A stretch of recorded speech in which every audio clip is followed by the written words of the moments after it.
So here's another tutorial for you guys. Today I'll be covering self switches and how they could work within your game. A popular way to think of it is think of it like Mario, how he collects coins and the coins disappear after he's on top of them or once he touches those coins. A self switch is basically is an instance switch within itself, meaning that that switch only belongs to that event. So you can have 10 events or 10 coins, and they all have switches within themselves. So you really don't have to create switch 1, switch 2, switch 3, switch 4, and so on, which becomes very tedious. You could just use a self switch and then copy and paste the living crap out of it. And I'll show you exactly what I mean. Let's create a new event, and let's give it the icon of a gold thing. So we're going to collect some gold, and we're going to add a variable, call it gold plus 1 every time you collect it, and then we're also going to have its switch. Where's self switch A turn on. Now, even though we haven't created it, we don't really necessarily have to. We'll create a new page. Now, if you remember in the olden days, we would have to create a regular switch. And for every item that we want to disappear, or especially with treasure boxes, we would have to create a switch for every single thing. And so that becomes very tedious. You end up creating over 1,000 switches just for your inventory.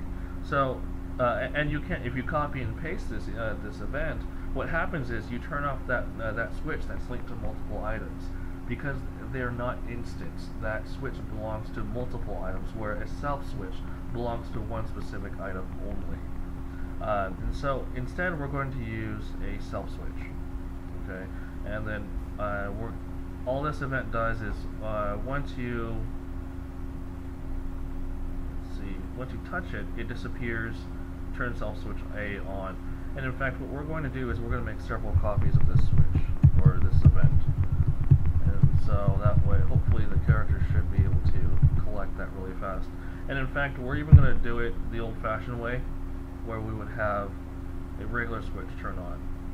And this is why it's very handy to have, instead of using a regular switch. Now you'll notice that now it's just a regular switch that turns on, switch 1 turns on, and we're going to copy and paste the living crap out of this one. And we'll see what happens to both types of switches. Now, in case my video cuts out, I'll be doing a part 2. Let's see how far this goes.